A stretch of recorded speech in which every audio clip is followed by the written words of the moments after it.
väike video siis sellest Industrial seeria masinast eraldi ka. Et neid saab siis kokku panna täpselt vastavalt kliendi vajadustele, võimalusi on väga palju. Hinnad algavad, ütleme, seal kuskil 6-7 000 eurost pluss käibemaks ja ulatuvad üle 20 000. Et oleneb täpselt, mis varustus, kas automaatne tööriistavahetus, kas vaakumlaud, kas puruimu, milline spindel, millised lisad, kas ühe või mitme spindliga ja nii edasi. See on nüüd selline, ütleme, selline lihtsama klassi masin, aga suurema töölauaga, et 1500x3000. Et kõige väiksemad on tegelikult isegi, on olemas ka päris väike variant, selline 1200x1200, mille hind siis tegelikult jääb sinna isegi 4000 euro kanti pluss käibemaks. Et ka täiesti täismetallist masin, aga siin on siis näha, kõik teljed on relsidel, et see on siis Hiwin, Taiwani tootja relsid ja vankrid. Z-il on näha kuulkruvi,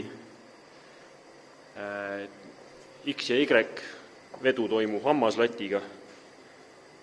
Selle konkreetsel masinal mootoriteks on juba servomootorid, ehk et see on siis nagu juba tase kõrgem tavalisest stepperist või sammootorist.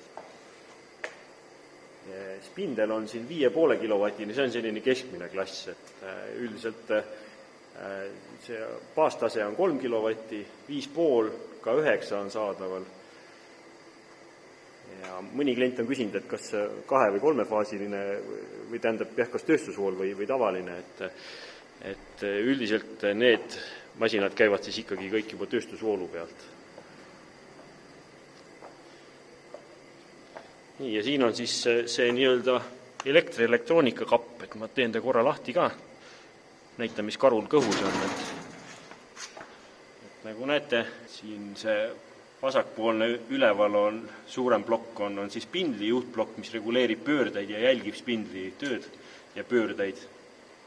Kui vedu läheb raskemaks, siis paneb automaatselt koormust juurde ja vastupidi, kui on kerge lõige, et siis ta ilma asjata nagu energiat ei kulu, et see 5,5 kilovatine spindel võib töötada näiteks ka ainult 500 vatiga, kui on selline kerge materjal ja kerge lõige. Ja need 4 väiksemat beesiplokki on siis nende servomootorite ehk veomootorite juhtplokid. Allpool see siniste kirjadega, roheliste klemmidega plokk seal keskel, see on siis see juhtplokk, mis võtab arvutilt käsklusi ja saadab need masinale edasi. Ja allpool on siis näha elektriühendused, siin üks trafo ja veel üks toiteplokk alalisvoolu oma. Küljel on ka avariistopp ja sisselülitamisnupp ja see külje peal on ka näha tegelikult automaatne tööriista kõrguse andur, et see on sellel masinal samuti peal, kõigil masinatel tegelikult juba baashinnas on see olemas. Ja vaatame, kui siin nüüd siis natuke programmis nuppe vajutada, siis võiks saada ka masina käima lasta. Siin üks fail on mul sisse laetud mälupulgalt ja laseme ta korra käima.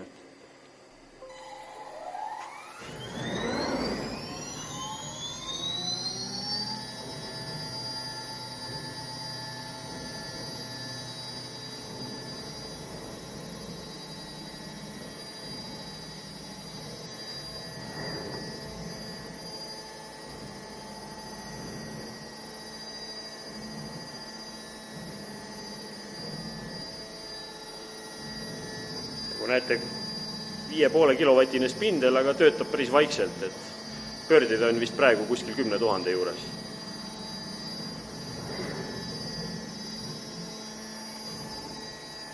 Nii, ekraanilt on siis näha ka, mis ta parasjagu freesib.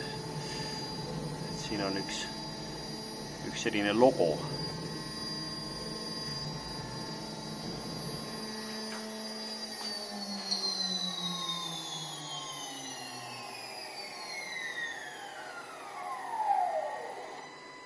Nii, lülitas ennast välja, kutsume ta siis koju tagasi.